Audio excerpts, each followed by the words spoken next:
But now, if you think about just that rule, that essentially means over time, the amount of money that is already in the system will, of course, go towards infinity, essentially. So then those who are later in the system, the amount of money they will get in their 1 unit per hour will be compared to the rest, will go towards zero, essentially, that ratio.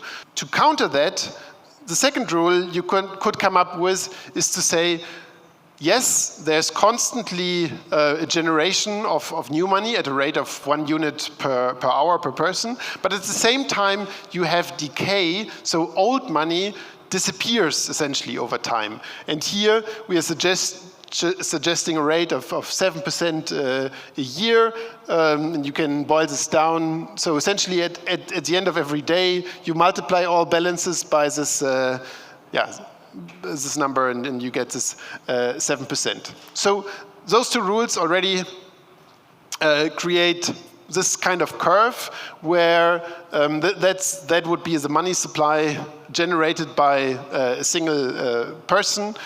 If you assume they become 80 years old, so in the beginning it's almost linear, the increase, but then the 7% kick in, and essentially the supply then reaches pretty much exactly those 120,000, and let's say at 80 years they die, so they stop generating new money, and then it kind of disappears at the 7% rate.